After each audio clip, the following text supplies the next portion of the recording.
Hello everyone, in today's video we are going to discuss about the PYQs of INI-CT from the year 2020 to 2025 और आज का topic है neuro ophthalmology. Neuro ophthalmology में थोड़े से tricky questions आए हैं, लेकिन ट्रस्ट मी ये सभी बेसिक नॉलेज पे डिपेंड करते हैं।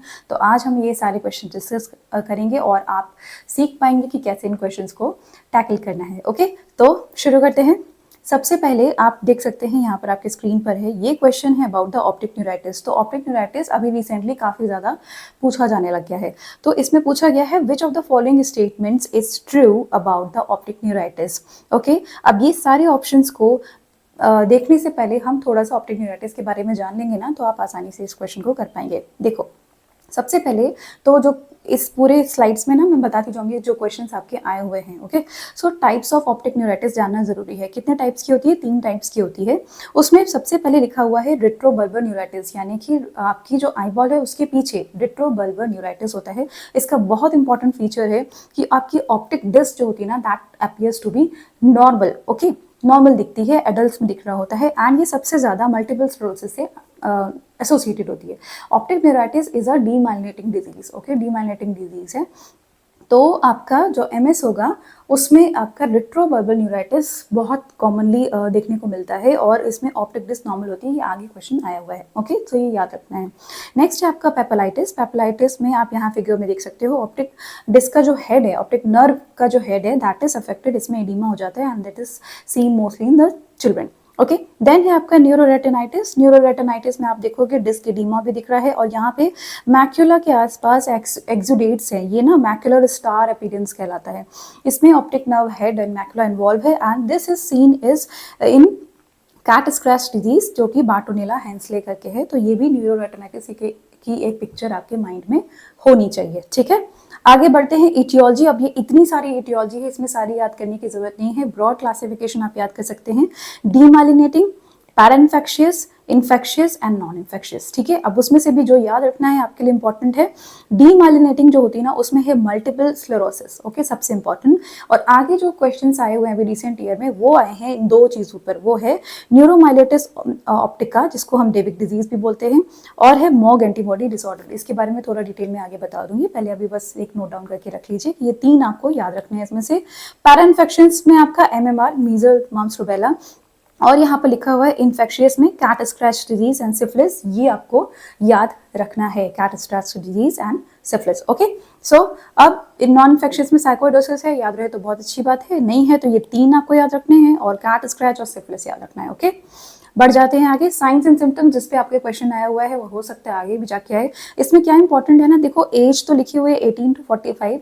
इसमें पेशेंट जो आएगा आपके पास वो बोलेगा कि मुझे सडनली दिखाई देना कम हो गया है। Okay, sudden diminishing of vision होगा एंड या लॉस ऑफ विजन बोल सकते हैं। पेनलेस होगा, उसमें पेन नहीं होगा, उठेगा एकदम से ऐसे गया या कहीं चल रहा, और पेनलेस लॉस ऑफ विजन हो जाएगा। यहाँ पे जो पेनलेस लॉस ऑफ विजन मैंने बताया ना, उसमें ये अभी नोट डाउन करके रखना कि this is a cause of sudden painless loss of vision. उसके बाद यहाँ पर लिखा हुआ है RAPD। RAPD is relative afferent pupillary defect. आप सभी को पता है ये क्या होता है। जब भी आपकी ऑप्टिक नर्व में प्रॉब्लम होती है तो RAPD मिलता है। एंड व्हाट इट इज, जब आप टॉर्च लाइट का स्विंगिंग फ्लैश लाइट टेस्ट करते हैं ना, तो ये भी क्वेश्चंस आ चुके हैं। ओके ना, RAPD पे क्वेश्चन आया हुआ है। तो जैसे ही आप टॉर्च लाइट शाइन करते हैं तो नॉर्मली क्या होता है, प्यूपिल कंस्ट्रिक्ट करती है। बट अगर आप अफेक्टेड आई में अगर आपने टॉर्च लाइट को शाइन किया तो क्या होगा, जो प्यूपिल है वो डायलेट हो जाएगी। तो दिस इज रिलेटिव, यानी कि दोनों आईज के बीच में एक आई की आफ्रेंट, दैट इज ऑप्टिक नर्व का डिफेक्टिव होना। तो रिलेटिव आफ्रेंट प्यूपिल डिफेक्ट, जो कि इसमें दिखता है, ऑप्टिक नर्व का डिमाइलिनेशन हो जाता है। तो अब जो इंपॉर्टेंट चीज है ना, उसमें ये आपको याद रखना है कि कलर डेफिशिएंसी, जिसमें रेड ग्रीन कलर डेफिशिएंसी तो नहीं, मतलब कि कलर पहचानने में इसको डिफिकल्टी होती है, और इसके साथ ही इसकी कॉन्ट्रास्ट सेंसिटिविटी भी कम हो जाती है। तो कलर और कॉन्ट्रास्ट सेंसिटिविटी होती है वो भी काफ़ी लो हो जाती है। और ये आगे आए हुए क्वेश्चंस में से भी है कि जो कलर और कॉन्ट्रास्ट सेंसिटिविटी का जो मतलब प्रॉब्लम शुरू हो जाती है इस पेशेंट को, वो विजन से रिलेटेड नहीं है। ठीक है, वो जो आपका कलर विजन है और आपका कंट्रास्ट सेंसिटिविटी है वो ज़्यादा इफेक्ट होती है as compare to the vision of the patient in optic neuritis. ये एक ऑप्शन में आया हुआ है, आगे क्वेश्चन करोगे ना समझ में आएगा। अब मैंने क्या बताया कि there is sudden painless loss of vision, but इसके साथ ही इसमें क्या होता है, pain with eye movement, eye का जो मूवमेंट होता है ना उसके साथ उसको पेन होता है, ऐसे ऐसे अगर आई मूव करेगा ना तो आई में पेन हो रहा होता है। फिर इसके बाद है आपका उत्थॉफ साइन। उत्थॉफ साइन मतलब देखो दो साइन इसमें मैं बता रही हूँ। उत्थॉफ साइन का मतलब ये होता है कि जैसे आसपास हीट अगर जनरेट हो रही है, बॉडी का टेम्परेचर बढ़ रहा है, जैसे एक्सरसाइज कर रहा है, तो क्या होगा, ब्लरिंग ऑफ विजन बढ़ जाएगा। तो दिस इज उत्थॉफ साइन। एंड इसके साथ एक और एसोसिएटेड है पर्लफ्रिज फिनोमिनन या पर्लफ्रिज, व्हाटएवर यू वांट टू से। ये क्या होता है कि जो 2D ऑब्जेक्ट्स है ना वो आपको 3D दिखाई देंगी। इसमें क्या होता है ना कि जैसे कोई 2D ऑब्जेक्ट है आपके सामने रखी हुई है, 2 डायमेंशनल, तो आपके जो दोनों ऑप्टिक नर्व है एक साथ कंडक्शन लेके जाती है ब्रेन में, तो 2D परसीव करता है। पर एक नर्व अगर मान लीजिए अफेक्टेड है तो क्या होगा, उस नर्व का कंडक्शन डिलेड है, जो कि आपकी ऑप्टिक नेराइटिस में होता है, तो 2D ऑब्जेक्ट्स जो होती है वो 3D की तरह परसीव करता है। तो उसको टेस्ट करने के लिए क्या करते हैं ना, पेशेंट के आगे एक पेंडुलम को स्विंग करते हैं 2D मोशन में, लेकिन पेशेंट को ऐसे नहीं दिखता है, आप उसको रोटेशन मूवमेंट में दिख रहा होता है 3D टाइप का। तो दिस इज पर्लफ्रिज फिनोमिनन। ये जस्ट एक चीज आपको याद रख सकते हो। अब मैंने क्या बताया, there is sudden painless loss of vision, pain with the eye movement, और इसके साथ ही है टेंडर आईबॉल। टच करोगे तो उसको बोलेगा हाँ मुझे दर्द हो रहा है, मेरे सिर में भी दर्द हो रहा है, ये सब सिम्टम्स आ रहे होते हैं। और आपका इंपॉर्टेंट फीचर है सेंट्रल जो आपका फील्ड है ना, सेंट्रल आपका फील्ड है, दैट इज गॉन। तो सेंट्रोसीकल स्कोटोमा या सेंट्रल स्कोटोमा मिलता है। यहाँ पे देखो ये पेरीमेट्री है, इसमें आपको क्या दिख रहा है, ये जो ब्लैक सा चीज है दैट इज ब्लाइंड स्पॉट, और ये कहाँ से आ रहा है, ऑप्टिक डिस्क से, क्योंकि वहाँ पे कोई भी फाइबर्स नहीं होते हैं। तो पेरीमेट्री में जो ब्लैक स्पॉट होता है that is your blind spot, है ना, ऑप्टिक डिस्क से आ रहा होता है। और आपका ये जो सेंटर का पार्ट होता है, this area, this is from the fovea. Fovea is the centre of macula, most आपका सेंसिटिव एरिया है। इसी एरिया में जब स्कोटोमा यानी कि डार्क एरिया आ जाएगा, यहाँ से परसीव ही नहीं होगी इमेज, तो this is centrocecal scotoma that is seen in the optic neuritis patient. Okay अब इसके बाद यहाँ पर लिखा हुआ है इन्वेस्टिगेशन। इन्वेस्टिगेशन में क्या आ रहा है, इन्वेस्टिगेशन से जैसे कि आपका अगर पेशेंट का आपको डाउट हो तो आप क्या करोगे, मल्टीपल स्क्लेरोसिस सस्पेक्ट कर रहे हैं तो आप लंबर पंचर करोगे। लंबर पंचर करके आप उसका इलेक्ट्रोफोरेसिस करेंगे। तो यहाँ पर आप देखोगे ऑलिगो क्लोनल बैंड्स, ठीक है ना, ऑलिगो क्लोनल बैंड्स दिख रहे होते हैं, यहाँ इस पिक्चर में ऐसे दिख रहे होते हैं। CSF में ये आपका डायग्नोस्टिक क्राइटेरिया बन सकता है। फिर आपका MRI जरूर ऑर्डर करना। MRI ऑर्डर करेंगे तो उसमें पेरीवेंट्रिकुलर आपको इस तरीके के डिपोजिशंस मिलेंगे, है ना, कैरेक्टरिस्टिक। ये व्हाइट प्लाक्स दिख रहे होते हैं, व्हाइट मैटर जो होते हैं इसमें प्लाक दिख रहे होते हैं, यहाँ पर दिख रहा है जो एरो बन रहा है ना, ये MRI में दिख रहा होता है। और आपका VEP विजुअल इवोक्ड पोटेंशियल होते हैं, इसमें क्या होता है ना, ये आपका देखो इस तरीके का ग्राफ होता है। ये एक टेस्ट है इलेक्ट्रोफिजियोलॉजी ऑफ जो आपकी आई है ना, वो ब्रेन से जैसे कनेक्टेड है ना, तो उसकी इलेक्ट्रोफिजियोलॉजिकल टेस्ट है VEP। इसमें देखो ये होता है लेटेंसी। लेटेंसी मतलब कितनी देर में स्टार्ट हो रहा है, तो ये प्रोलॉन्ग हो जाती है, ठीक है, प्रोलॉन्ग हो जाती है। जो आप कुछ इमेजेस दिखाई जाती हैं, कुछ पैटर्न दिखाए जाते हैं, उससे आपके ब्रेन में कितना ये सिग्नल्स जा रहे हैं, इस विजुअल पाथवे का जो इंटैक्ट है कि नहीं वो देखने के लिए। तो इसमें लेटेंसी जो होती है वो बढ़ जाती है, देर में स्टार्ट होती है। और जो एम्पलीट्यूड है, ये एम्पलीट्यूड है दैट इज ऑल्सो रिड्यूस। तो ये भी एक फैक्ट हो सकता है, VEP भी इसमें एबनॉर्मल होता है। तो ये सारी चीजें आपकी ऑप्टिक न्यूराइटिस के इन्वेस्टिगेशन है। अब ये सब हो गया तो अब आप ट्रीट भी करोगे। ट्रीटमेंट के लिए एक ट्रायल था, optic nerve treatment trial which is ONTT। इसकी गाइडलाइन में लिखा हुआ था, ये भी पूछा गया है कि आप क्या करोगे कि जब भी पेशेंट आपको सस्पेक्टेड लगेगा तो आप तुरंत उसके इंट्रावेनस IV मिथाइल प्रेडनिजोलोन दोगे। कितना, 1 ग्राम। कितने दिन के लिए, 1 ग्राम दोगे डेली फॉर 3 डेज के लिए। डोज नहीं याद है कोई बात नहीं, लेकिन IV मिथाइल प्रेडनिजोलोन आपको देना है, स्टीरॉयड देना है। ओरल नहीं देना है, पहले आपको IV देना है, ठीक है। जब ये आप 3 दिन के लिए दे देंगे उसको IV 1 ग्राम, तब आप उसको ओरल पे शिफ्ट करेंगे, घर भेज सकते हैं। उसके बाद उसके लिए पहले तो आप एडमिट रखें उसको 3 दिन के लिए करिए, है ना। ओरल प्रेडनिजोलोन, इसका भी डोज लिखा हुआ है, 11 दिन के लिए इसका ट्रीटमेंट होता है।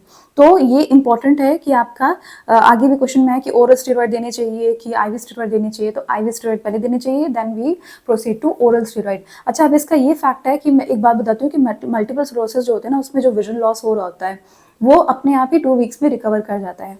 बट IV प्रेडनिजोलोन देने से क्या होता है ना कि आपका जल्दी रिकवरी होती है। ओके, ये जो ओरल अगर आप खिला दो, अगर पेशेंट नहीं एडमिट होना चाहता तो भी आप उसको ओरल स्टेरॉइड जरूर दे देना। लेकिन इससे क्या होगा ना कि रिकवरी थोड़ा टाइम लेगी, बट अगर आप IV दोगे तो फास्टर रिकवरी होती है ना। विजुअल आउटकम इज सेम, अगर 612 विजन आना होगा तो 612 ही आएगा अगर आफ्टर रिकवरी, उससे IV से कोई फर्क नहीं पड़ना, लेकिन जल्दी रिकवर करता है, ठीक है। फिर आपका होता है ये मल्टीपल स्क्लेरोसिस में आपका मेडिसिन में पढ़ा होगा, इसमें कुछ ट्रीटमेंट है, इंटरफेरॉन बीटा एंड ग्लैटिरामिल, ये अगर याद रहे तो, ठीक। तो अब अगर हमें ये सारी चीजें पता चल गई हैं तो अब हम आते हैं क्वेश्चन पे। क्वेश्चन था which of the following statement is true about optic neuritis. तो आप देखो, first is relative after pupillary defect is seen, तो ये तो सही है ना, आरएपीडी मिलता है, हमने देखा भी। There is no pain in the on ocular movement, नहीं, पेनफुल होता है, मूवमेंट्स पेनफुल होते हैं। Loss of vision is painless, लेकिन मूवमेंट पे पेन होता है। Multiple myeloma is common cause, नहीं, मल्टीपल स्क्लेरोसिस है। और oral corticosteroids are the main stay of treatment, नहीं, मैंने क्या बताया, आईवी मिथाइल प्रेडनिसोलोन इसका इंपॉर्टेंट ट्रीटमेंट है, स्टार्ट उसी से करना है। तो आपका पहला ऑप्शन सही हो जाता है। आगे बढ़ते हैं, फिर से लिखा है a 27-year-old female patient present with sudden diminishing vision, okay, associated with RAPD, है ना, इन द राइट आई में इसको प्रॉब्लम है। On examination left I is normal, तो आप कौन सी इन्वेस्टिगेशन करोगे? तो जब आप ऑप्शंस देखोगे ना, तो आपको थोड़ा सा अंदाज लग जाएगा कि ऑप्टिक न्यूराइटिस के बारे में पूछ रहा है। सडन डिमिनिशिंग विजन है, विद आरएपीडी है, तो आरआईपीडी जो होता है that is seen in your optic neuritis, है ना, और आपका ग्लोकोमा में भी हो सकता है, आपका रेटिनल डिटैचमेंट में भी हो सकता है। तो आपको ये देखना है कि क्या इसमें क्लूज दिए हुए हैं along with the option also. तो इसने कहीं भी ऐसा कुछ नहीं बताया कि अगर देखो, अगर ग्लोकोमा होता तो यहाँ पे सडन लॉस नहीं हो रहा होता, ठीक है ना, आरएपीडी तो नहीं आता आपका इन ओपन एंगल ग्लोकोमा में सडन लॉस नहीं होता है, ग्रेजुअल लॉस हो रहा होता है, ठीक है। और जो आपका आरएपीडी है that is seen in your retinal detachment, उसमें भी सडन लॉस होता है, बट इसके साथ कुछ एसोसिएटेड फीचर्स जरूर बताता और या फिर ऑप्शन में जरूर आपको देता। तो जब इस तरीके का क्वेश्चन कंफ्यूज करे तो थोड़ा सा आप ऑप्शंस को देख सकते हैं, तो आपको डायरेक्शन मिल जाएगा कि आखिर देखना क्या है ना। तो इसमें जो ये क्वेश्चन है that is about optic neuritis, और यहाँ पर लिखा हुआ है एमआरआई ब्रेन करवाओगे with orbit, anti Mog and anti NMO antibodies, blood sugar या थायराइड प्रोफाइल, में से कौन से कराएंगे? तो मल्टीपल इसके आंसर है। तो इसमें एक तो आपको ऑप्शन पता चल गया, एमआरआई ब्रेन विद ऑर्बिट कराना है, जो मैंने अभी बताया ऑप्टिक न्यूराइटिस में, है ना, मैंने दिखाया पिक्चर, पेरीवेंट्रिकुलर प्लाक्स दिख रहे होते हैं। फिर आपका लिखा हुआ है anti Mog and anti NMO antibodies. अब ये क्या है आगे बता रही हूँ, ये भी आप कराएंगे, ठीक है, ये भी आप कराएंगे क्योंकि ये डिमाइलिनेटिंग के टाइप्स हैं, बता रही हूँ अभी आगे। ब्लड शुगर और थायराइड प्रोफाइल कराने की जरूरत नहीं है। तो अगर आपको नहीं भी आंसर आता है ना, तो आप यहाँ पे देखोगे फर्स्ट किस में दिया हुआ है, तो ए और बी में फर्स्ट ऑप्शन दिया हुआ है। नाउ यू आर कंफ्यूज कि इसमें 2 ऑप्शन करेक्ट है कि नहीं, या फिर 3 ऑप्शन करेक्ट है कि नहीं। तो जहाँ पे 1 2 3 लिखा है, ब्लड शुगर करा के क्या करोगे भाई सडन डिमिनिशिंग में, तो अपने आप ही रूल आउट करोगे, तो 1 और 2 इज द आंसर। अब ये anti Mog anti NMO antibodies क्या है, देखो बताती हूँ। ऑप्टिक न्यूराइटिस के जो डीमाइलिनेटिंग डिसऑर्डर है उसमें पहला तो एमएस है, जिसके सारे फीचर्स हमने पढ़ लिए। एक और है डेविक डिजीज जिसको बोलते हैं, वो है आपका न्यूरोमाइलाइटिस ऑप्टिका, ठीक है, ये ऑप्टिका स्पेक्ट्रम डिसऑर्डर। इसी में आपकी क्या होती है, इसमें एक्चुअली क्या होता है ना, बायलैटरल ऑप्टिक न्यूराइटिस होती है और स्पाइनल कॉर्ड का ट्रांसवर्स माइलाइटिस हो रही होती है। और इसमें जो एंटीबॉडीज होती है they are directed towards the aquaporin 4 protein, ठीक है। एक्वापोरिन 4 प्रोटीन होता है किसके, ब्रेन के एस्ट्रोसाइट्स के अगेंस्ट में एंटीबॉडीज बन रही होती है, इसी को एनएमओ एंटीबॉडीज बोला गया है, ठीक है, एनएमओ इसी से बना। और आपका क्या लिखा है, मॉग एंटीबॉडीज डिसऑर्डर, इसमें एंटी मॉग बन रहा होता है, ये भी क्या करता है, ऑप्टिक नर्व और स्पाइनल कॉर्ड को इन्वाइट करता है। इसकी एंटीबॉडीज बन रही होती है against myelin oligodendrocyte glycoprotein, Mog, ठीक है, ये इसका फुल फॉर्म है। तो एंटी एनएमओ और एंटी मॉग एंटीबॉडीज आपको जरूर टेस्ट करानी है along with the MRI brain with orbit, अगर आपको सस्पेक्टेड है तो, ठीक है। अच्छा, अब इसमें क्या लिखा हुआ है कि जो इंपॉर्टेंट पॉइंट है ना यहाँ पर, ये ध्यान रखो क्योंकि आगे क्वेश्चन आ रहा है। क्या आ रहा है कि optic neuritis as presenting complain, ठीक है, is present in 30% MS patient. इसका मतलब क्या हुआ कि मल्टीपल स्क्लेरोसिस का पेशेंट है, वो आराम से घूम रहा है, उसको मालूम ही नहीं है कि मल्टीपल स्क्लेरोसिस है, लेकिन 30% ऑफ द एमएस पेशेंट का पहला सिम्टम होगा, पहला साइन होगा ऑप्टिक न्यूराइटिस। तो 30% of the MS patients are presenting with optic neuritis in the OPD, और उसके पहले उन्हें कुछ नहीं पता कि एमएस है, ठीक है। तो 30% है, ये परसेंटेज याद करो, बता रही हूँ क्यों, है ना। और इसके बाद है कि अगर कोई optic neuritis occurs in 50% of the MS patient, यानी जितने भी मल्टीपल स्क्लेरोसिस के पेशेंट हैं, बी इट कोई भी सिम्टम या साइन पहले आया हो, उनको अपने पूरे मल्टीपल स्क्लेरोसिस के दौरान इनको ऑप्टिक न्यूराइटिस 50% पेशेंट्स में हो जाता है। तो पहला, अगर कोई एमएस का पेशेंट है तो उसका पहला प्रेजेंटिंग फीचर ऑप्टिक न्यूराइटिस है 30% में, 30% पेशेंट्स ये प्रेजेंट करते हैं। और 50%, 50% जो मल्टीपल स्क्लेरोसिस के पेशेंट हैं they will have optic neuritis, ठीक है, कभी ना कभी होगा उनको। तो आगे बढ़ते हैं, यही क्वेश्चन में है, in optic neuritis which is true. Okay, true क्या है, 70% of the patient of multiple sclerosis present with optic neuritis. अब सोचो, मल्टीपल स्क्लेरोसिस के 70% पेशेंट को ऑप्टिक न्यूराइटिस हो जाता है, ऐसा नहीं है। ये फिगर देख के ही आपको लग जाएगा कि ये तो गलत है, तो इसका आंसर था 30% होना चाहिए, ठीक है ना। और अगर नहीं भी याद रखो तो 50-50 याद रखो चलेगा, पर 70 तो कहीं से भी नहीं है। उसके बाद ऑप्शन ये है, oral steroid is the appropriate treatment. नहीं, मैंने क्या बताया, आईवी देना चाहिए। Then it can have normal optic nerve with no disc edema, ये ऑप्शन सही है, नॉर्मल दिखेगा optic nerve with no disc oedema and this is retrobulbar optic neuritis. ये मैंने बताया था ना, रिट्रोबल्बर ऑप्टिक न्यूराइटिस होता है ये, और ये आपका सबसे ज्यादा एमएस से एसोसिएटेड है, तो this option is correct, C option is correct.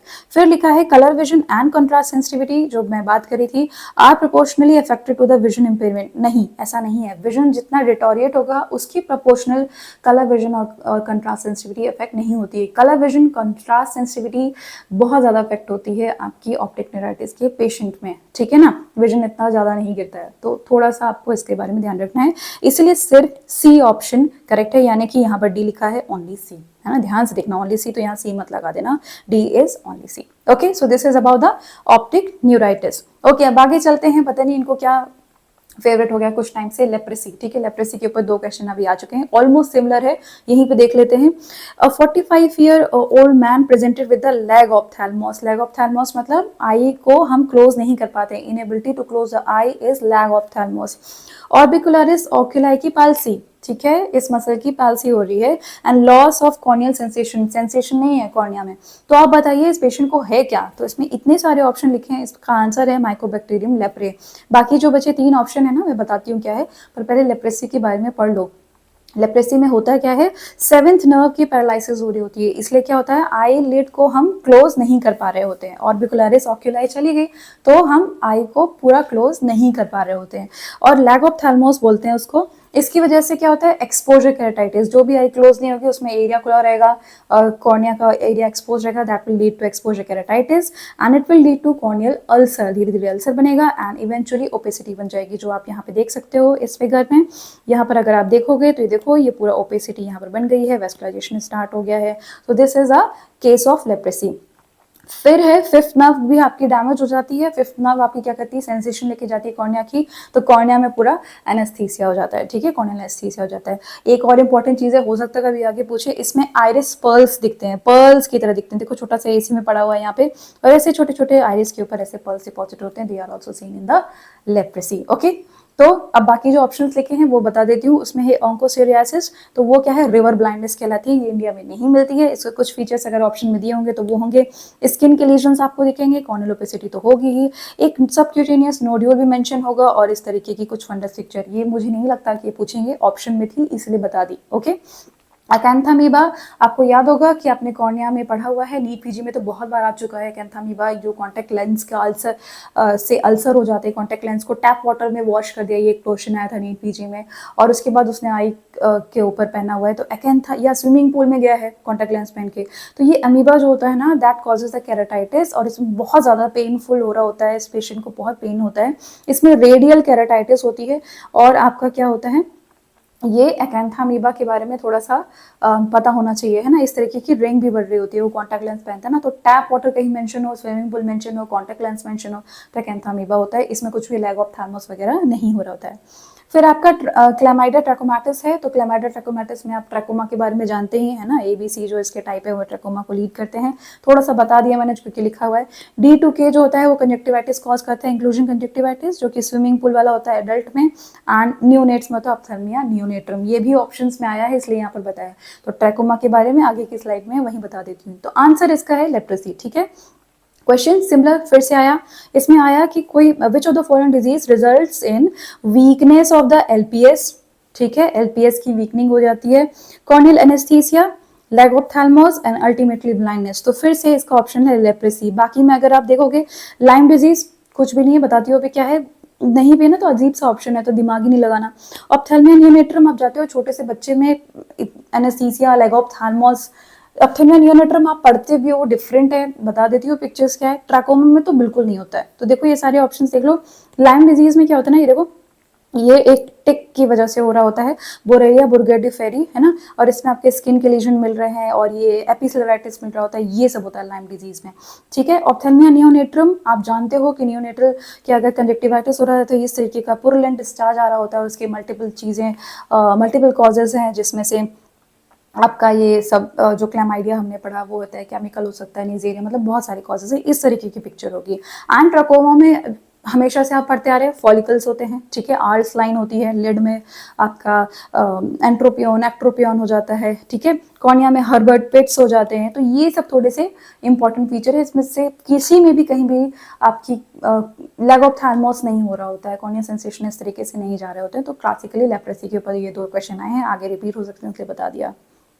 Next question ये है आपका विजुअल फील्ड पे, जो कि फेवरेट टॉपिक है आपका नीट पीजी का भी और थोड़ा बहुत आईआईसीटी के भी। विजुअल पाथवे के लीजन्स हमेशा से पढ़ लीजिएगा, अगर आपको डिटेल में जानना है तो मेरे पहले के वीडियोस हैं, और नहीं तो आप नीट पीजी का भी वीडियो विजुअल फील्ड पे देख लीजिएगा, सब कुछ ऑलमोस्ट कवर्ड है। तो अब यहाँ पे फोकस करते हैं। A patient is not able to see the lateral fields नहीं दिख पा रहा दोनों आई की। He was having a mild headache. अब यहाँ पर for few weeks now presented to the clinic. अब ये देखो पिक्चर इन्होंने दी हुई है। Visual field examination shows the following finding and what is the probable site of lesion based on the image display. तो अब इन्होंने ये सारी चीजें दे दी, तो आपको ये हमेशा याद रखना है शुरू से अंत तक कि एक भी चीजें अगर कोई कभी भी पूछे आपसे कि बाई टेम्पोरल, लैटरल गया ना तो टेम्पोरल साइड गई, तो bitemporal hemianopia is seen in optic chiasmal lesion, तो ये बी आंसर है इसका। ठीक है, ऑप्टिक काइज्मा का लीजन होता है तो बाई टेम्पोरल हेमिएनोपिया होता है। क्यों होता है देख लेते हैं, बाकी ऑप्शंस भी देख लेते हैं भाई, कहीं आ ना जाए। ओके, तो सबसे पहले तो मैं बी ऑप्शन के बारे में ही बता देती हूँ, ऑप्टिक काइज्मा लीजन। उससे पहले देखो ये छोटा सा है, ये मेरे उसी वीडियो से ही है। यहाँ पे आप देखोगे कि ऑप्टिक जो आपकी पहले तो आई बॉल है ना, इसमें नेजल फाइबर होते हैं और टेम्पोरल होते हैं, nasal retina and temporal retina.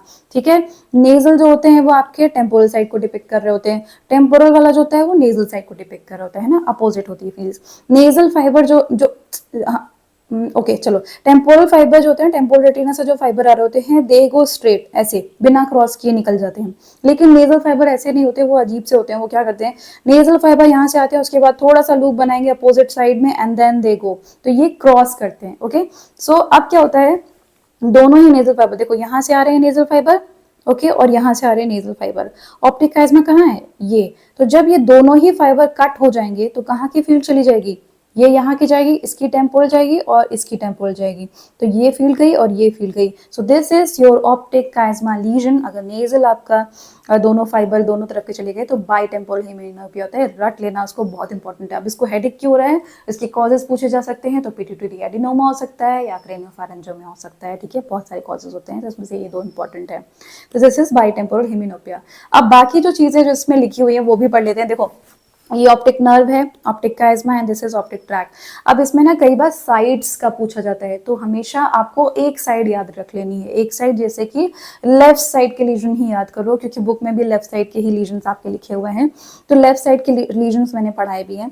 तो सपोज करो अगर लेफ्ट ऑप्टिक ट्रैक में अगर लीजन है, जो कि आपके ऑप्शन में लिखा है ऑप्टिक ट्रैक, तो लेफ्ट में अगर यहाँ पर अगर लीजन है तो देखो कौन से फाइबर गए, लेफ्ट साइड के आपके टेम्पोरल चले गए, और कौन से गए, ये फाइबर्स है राइट साइड के नेजल, देखो इस तरीके से जा रहे हैं, ये कट हुआ, तो आपकी कौन सी फील्ड जाएगी, इस टेम्पोरल से ये वाली फील्ड जाएगी और इस नेजल से ये वाली फील्ड जाएगी, तो आपका बनेगा राइट होमोनिमस हेमिएनोपिया। ठीक है ना, होमोनिमस मतलब एक ही तरफ का, ये देखो ये होमोनिमस है, एक ही तरफ का बन रहा है, हेमिएनोपिया बनता है राइट साइड का। तो जिस तरफ का ऑप्टिक ट्रैक जाएगा उसके अपोजिट, अगर लेफ्ट का जाएगा तो राइट तरफ का होमोनिमस हेमिएनोपिया हो जाएगा, ये याद रखना है with the side, very important, visual pathway आपको याद रखना ही है। ठीक है ना, देन आपका ऑप्शन में दिया है ऑप्टिक रेडिएशंस। अब ऑप्टिक रेडिएशंस यहाँ पर हैं, ऑप्टिक रेडिएशंस होते हैं 2 टाइप के होते हैं, superior and inferior. Okay, superior and inferior होते हैं। उसमें जो आपका पहले इंफीरियर बता देती हूँ, इंफीरियर वाले जो होते हैं ना वो टेम्पोरल लोब से होते हुए फिर जाते हैं, फिर रिफ्लेक्ट होते हैं। तो क्या होता है, इंफीरियर फाइबर का अगर डैमेज होगा, टेम्पोरल लोब का अगर डैमेज होगा, तो इंफीरियर वाले कहाँ का फील्ड दिखा रहे थे, सुपीरियर साइड का, तो पूरे फाइबर्स नहीं जाते, सिर्फ एक सेक्टर गायब हो जाते हैं। इसको बोलते हैं pie in the sky. Pie in the sky ये होता है इंफीरियर रेडिएशन के जाने से, आपके टेम्पोरल लोब के लीजन के होने से ऑप्टिक रेडिएशन का इंफीरियर जाएगा, तो पाई इन द स्काई बनेगा। ऐसे ही अगर सुपीरियर रेडिएशन चले जाएंगे जो कि पैराइटल लोब से होते हुए आ रहे होते हैं, तो सुपीरियर का गया तो कहाँ का बनेगा, इंफीरियर साइड का बनेगा। तो इंफीरियर में पाई ऑन द फ्लोर, ठीक है, पाई कभी स्काई पे जाता है, पाई कभी फ्लोर पे जाता है, सुपीरियर गया तो फ्लोर पे हो जाएगा। ओके, दिस इज, अगर ये दोनों एक साथ ही चले जाएंगे, एक साथ पूरे कट जाएंगे ना, तो आपका सेम ऐसी ही पिक्चर आने वाली है, एक तरफ की पूरी गायब हो जाएगी, लेफ्ट साइड की होगी तो कॉन्ट्रालेटरल साइड का आपका पूरा डैमेज आएगा। तो ये थोड़ा सा आप याद कर सकते हो, अदरवाइज इतना नहीं है। ऑप्टिक रेडिएशन अगर जाते हैं तो ये पूरा सेम पिक्चर ऐसी ही आई है, अगर सिर्फ ऑप्टिक रेडिएशन लिखा है तो, है ना। फिर एक इंपॉर्टेंट पॉइंट है ऑसिपिटल लोब, और इस पे आगे जाके क्वेश्चन भी आया है।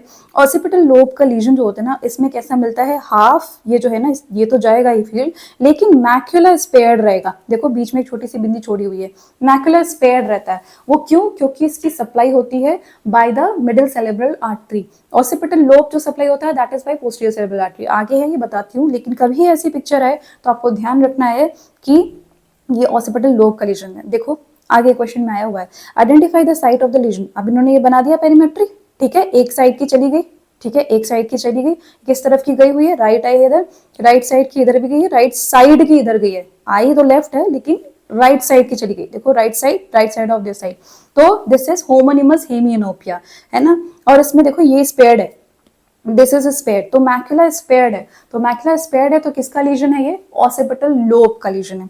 आगे जो इसमें ऑप्शन लिखे हुए हैं ना, तो इसमें देखो दोनों में ही लिखा हुआ है ऑसिपिटल लोब, है ना। तो आप राइट है कि लेफ्ट है ये बता देते हैं। कैसे पता करोगे, जैसे मैंने बताया ना कि अगर लेफ्ट साइड का होगा तो वो कॉन्ट्रालेटरल साइड का जाएगा, तो राइट साइड का जाएगा। तो इधर है राइट साइड, इस आंख की राइट साइड गई, इस आंख की भी राइट साइड गई, तो राइट साइड की अगर डैमेज हुई है विजुअल फील्ड तो कहाँ होगा लीजन, लेफ्ट साइड में होगा, तो left occipital lobe is lost.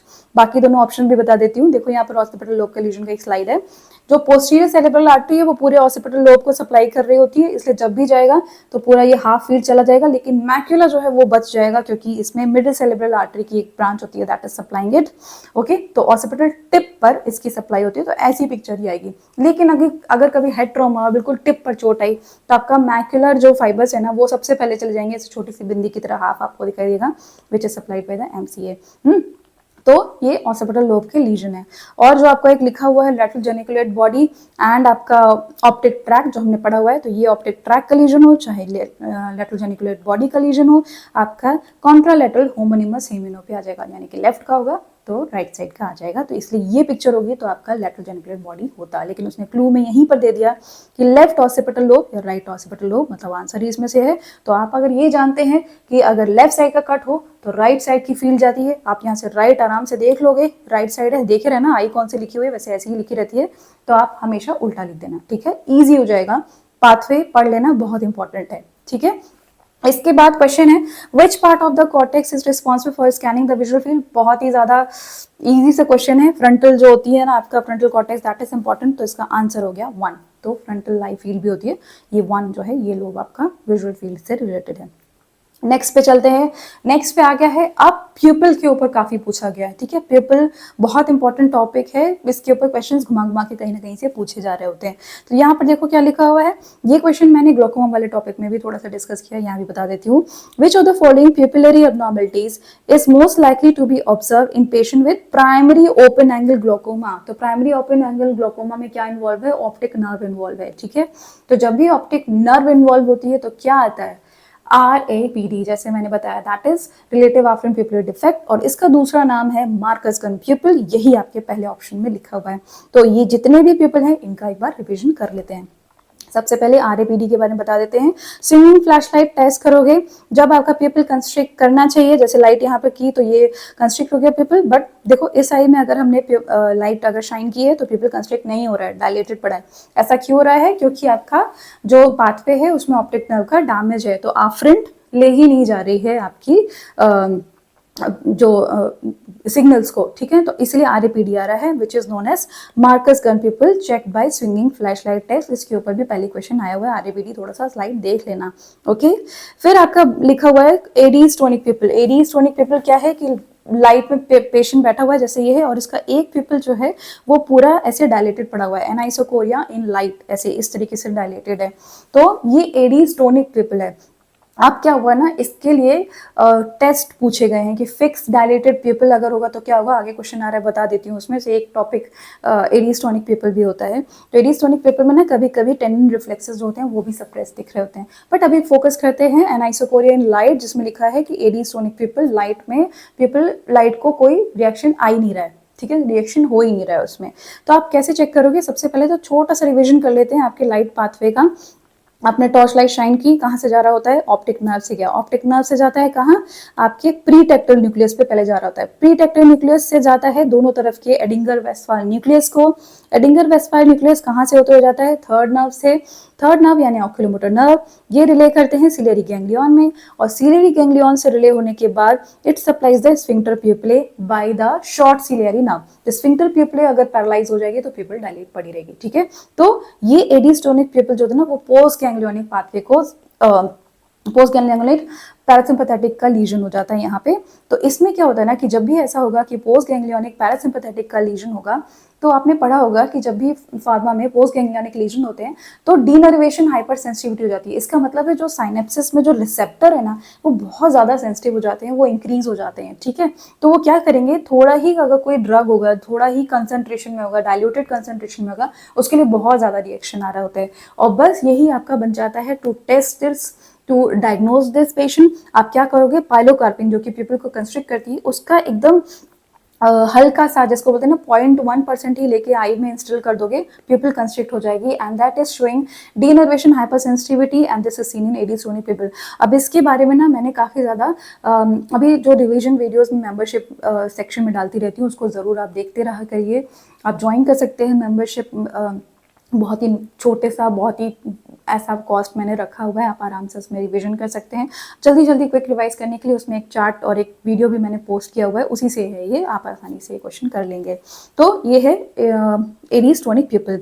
फिर आता है आर्जिल रॉबर्टसन पीपल। आर्जिल रॉबर्टसन पीपल में देखो, अगर आपको पता हो कि इसमें क्या होता है ना, ARP निमोनिक इसका मतलब है लाइट के लिए तो रिफ्लेक्शन नहीं आएगा, लाइट के लिए तो रिएक्ट नहीं करेगी, पर ARP मतलब एकोमोडेशन रिफ्लेक्स प्रेजेंट। अब इसका मतलब क्या है, जब भी आप ऐसे नियर ऑब्जेक्ट ऐसे नजदीक लेके आओगे ना तो पीपल जो होती है वो कंस्ट्रिक्ट करती है, एकोमोडेशन रिफ्लेक्स इसमें पीपल का कंस्ट्रिक्शन हो रहा होता है, दैट इज प्रेजेंट। बट आपकी टॉर्च लाइट पे क्या होगा, टॉर्च लाइट पे पीपल डायलेटेड पड़ी रहेगी, जब एकोमोडेशन करोगे तो हो जाएगी। तो ये आपका क्या होता है, आर्जिल रॉबर्टसन पीपल, ये आपका सिफिलिस के पेशेंट्स में मिल सकता है। और इसमें ऐसा क्यों हो रहा होता है, कुछ जो लीजन्स हो रहे होते हैं वो इसीलिए क्योंकि पिपलरी पाथवे है वो थोड़ा पीछे सिचुएटेड रहता है, और आपका नियर रिफ्लेक्स पाथवे जो होता है वो थोड़ा आगे होता है, इसलिए स्पेयर्ड हो जाता है। तो ये थोड़ा सा फैक्ट है, ज़्यादा नहीं करना है, पर आज रॉबर्टसन पीपल उसमें लिखा हुआ है इसलिए मैंने आपको बता दिया। Accommodation reflex is present in that patient, okay. Next जो इंपॉर्टेंट है आपका ऑक्यूलोमोटर यानी कि थर्ड नर्व की पाल्सी। उसमें क्या होता है, पेशेंट को टोसिस होता है, ठीक है, पूरा टोसिस होता है, एंड इसके साथ ही क्या होता है, डाउन एंड आउट आई बाहर की तरफ पड़ी रहती है, क्योंकि थर्ड नर्व की पैरालिसिस है तो सुपीरियर ऑब्लिक और लेटरल रेक्टस पूरा पुल कर रही है उसको बाहर की तरफ, इसीलिए ये है down and out I along with the ptosis, this is third nerve palsy.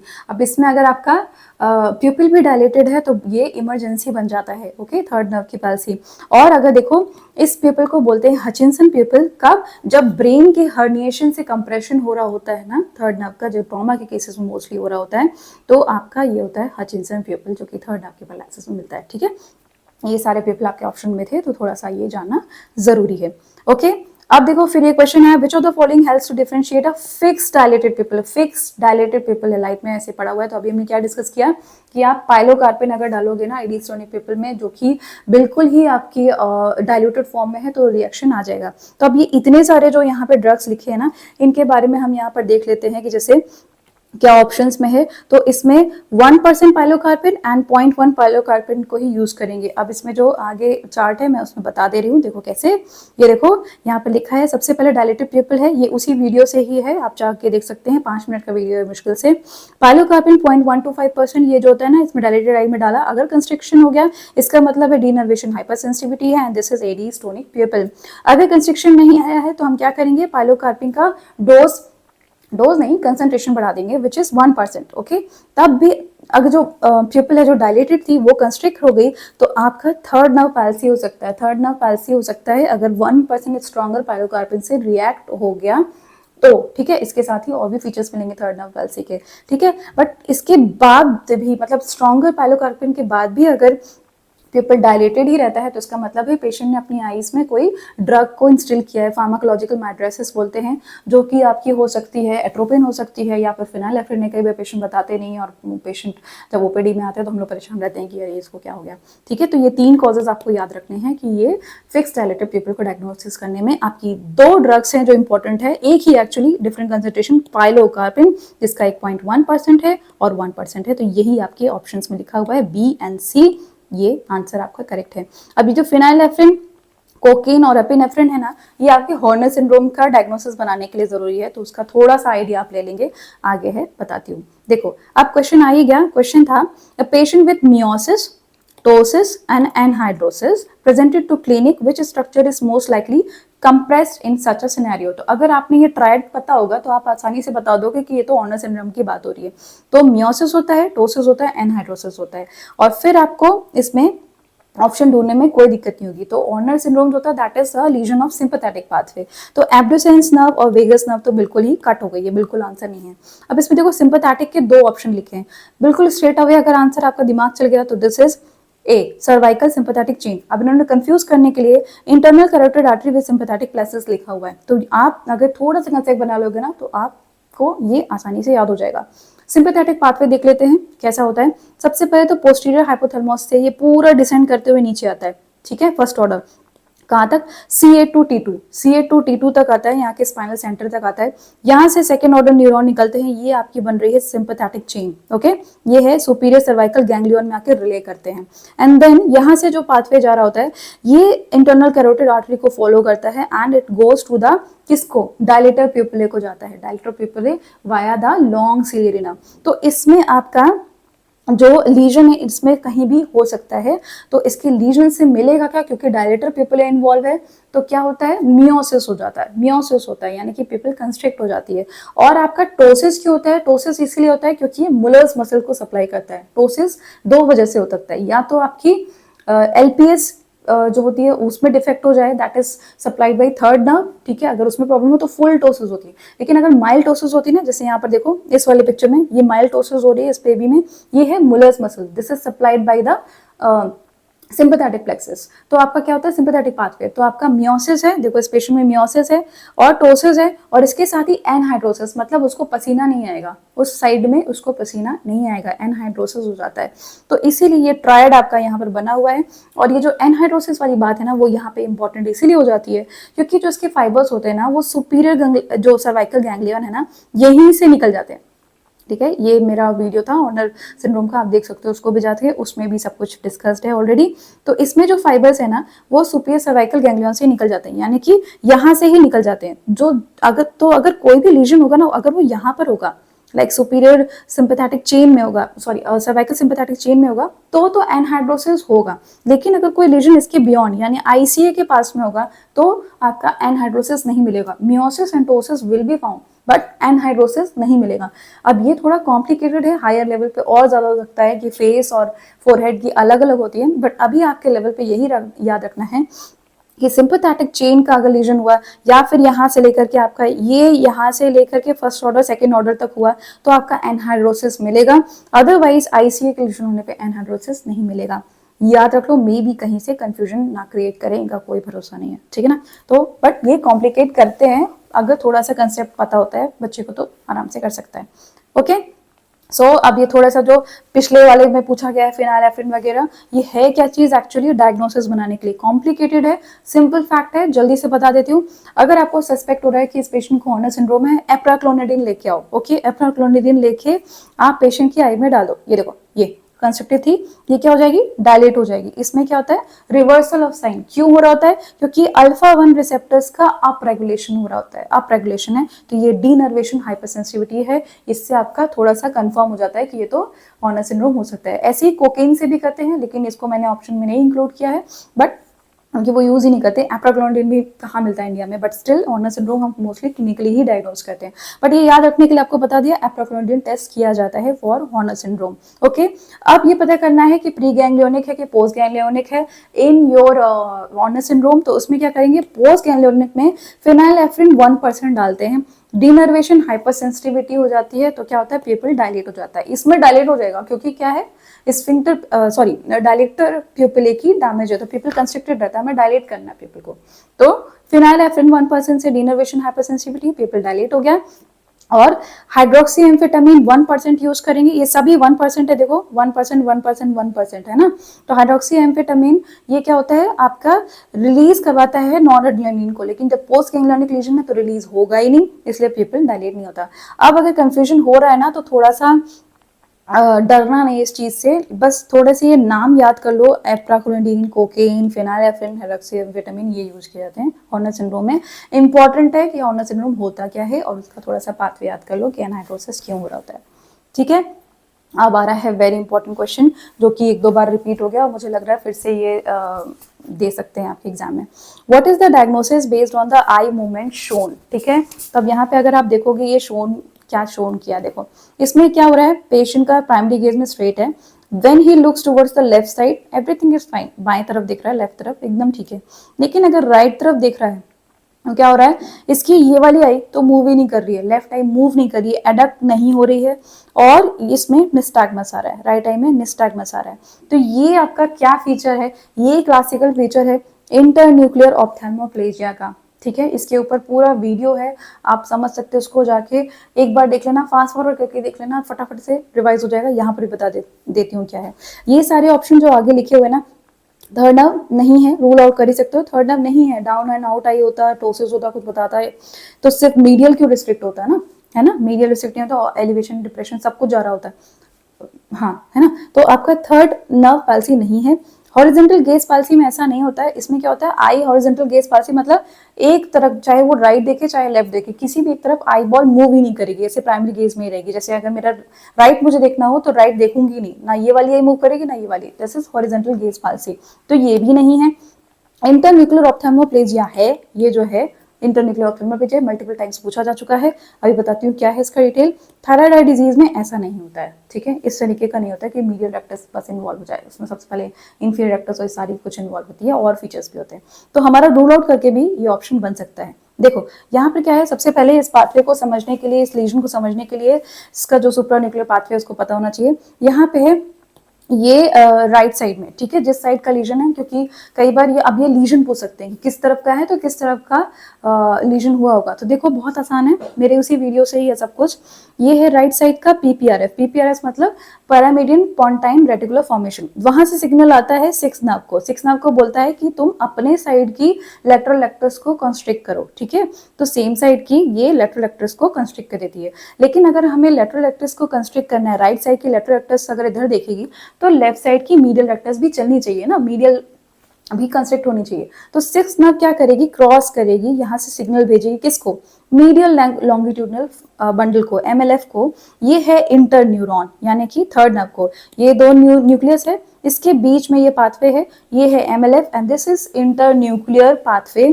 Third nucleus को बोलेगी अपोजिट साइड की कि अपनी साइड की मीडियल रेक्टस को कंस्ट्रिक्ट करवाओ।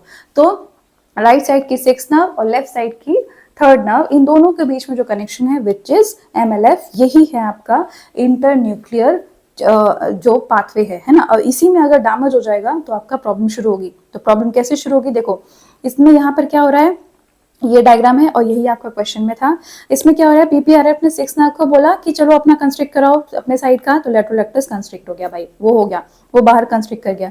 लेकिन क्या हुआ, इसने सिक्स नर्व ने बोला थर्ड नर्व को, तो उसको बोलने के लिए यहाँ पे ये पाथवे चाहिए। अब ये पाथवे तो डैमेज है, दिस इज एमएलएफ लीजन। तो यहाँ पर क्या होगा, थर्ड नर्व को कोई सिग्नल नहीं जाएगा और ये आई एज इट इज पड़ी रहेगी, कोई एडक्शन नहीं होगा। तो इसीलिए ये है इंटरन्यूक्लियर ऑप्थेल्मोप्लेजिया लेफ्ट साइड का। तो आपको क्या करना है, आपने ये देखना है कि किस तरफ का आई का एडक्शन रुका हुआ है।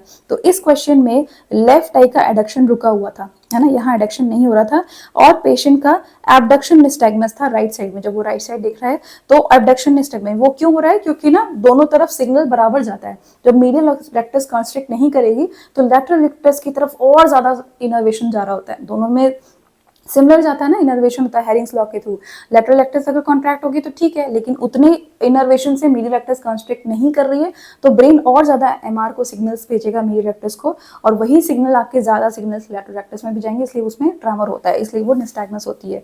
तो आपको क्या करना है, जब भी ऐसा क्वेश्चन है तुरंत आप आई को चेक करिए कि किस आई में पहले तो गेजेस देख लो, प्राइमरी गेज देखना सबसे इंपॉर्टेंट है, फिर लेटरल राइट और लेफ्ट साइड देखना, ठीक है। एक अगर गेज एकदम नॉर्मल दिख रहा है आपको तो दूसरा गेज देखना, और उस गेज में आप आई पकड़ना किस आई में एडक्शन नहीं हो रहा है। ये क्वेश्चन आ रहे हैं इसलिए बता रही हूँ, एडक्शन नहीं हो रहा है उसी तरफ का आपका इंटरन्यूक्लियर का ऑप्थेल्मोप्लेजिया है। तो अगर वहां पे लेफ्ट या राइट भी लिखा होता तो अगर लेफ्ट साइड का एडक्शन नहीं हुआ है तो आप आसानी से बता दोगे दिस इज लेफ्ट इंटरन्यूक्लियर ऑप्थेल्मोप्लेजिया, एक लेवल ऊपर कर दिया आपको, ठीक है ना, इससे समझ जाओगे। देखो ये ऐसे ही बना हुआ है, प्राइमरी गेज में स्ट्रेट है, अब ये देख रहा है अपने लेफ्ट साइड बिल्कुल नॉर्मल जा रहा है, लेकिन अगर ये राइट साइड देख रहा है, इस तरफ राइट साइड देख रहा है, इसका एडक्शन नहीं हो रहा है, और यहाँ पर आपकी कौन सी पॉलिसी बन जाती है, आपका लेफ्ट आई मूव नहीं कर रही है, तो लेफ्ट साइड का ही इंटरन्यूक्लियर ऑप्थेल्मोप्लेजिया। बाकी सारी केसेस में बिल्कुल बढ़िया चल रहा है, कोई दिक्कत नहीं है। तो आप थर्ड नर्व और आपकी ट्रोक्लियर नर्व और एडोसन नर्व को यहाँ से रूल आउट कर सकते हो। ऑप्शंस कंफ्यूजन है, और इस पर भी मेरा एक वीडियो है मेंबर्स वाले में, ठीक है।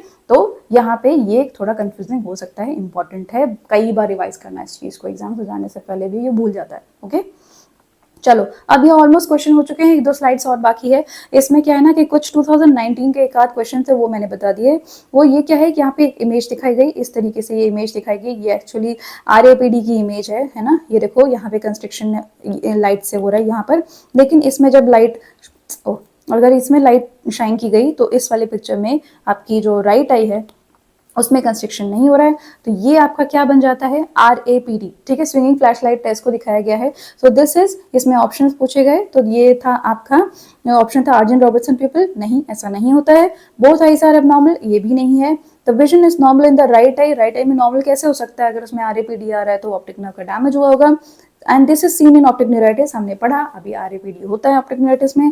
People can paradoxically dilate in the both eyes, ठीक है ना, इन द बोथ आइज। अब बोथ आइज क्यों लिख दिया, बोथ आइज होता ही है, अगर आपने टॉर्च लाइट शाइन करी तो ऑप्टिक नर्व का सिग्नल जाता है एडिंगर वेस्टफाल न्यूक्लियस को, दोनों तरफ के एडिंगर वेस्टफाल न्यूक्लियस को बोलता है प्रीटेक्टियल की, दोनों तरफ की लाइट जो होती है पीपल जो है तो उसे कंस्ट्रिक्ट करो, इसलिए तो कंसेंशुअल रिफ्लेक्स आता है।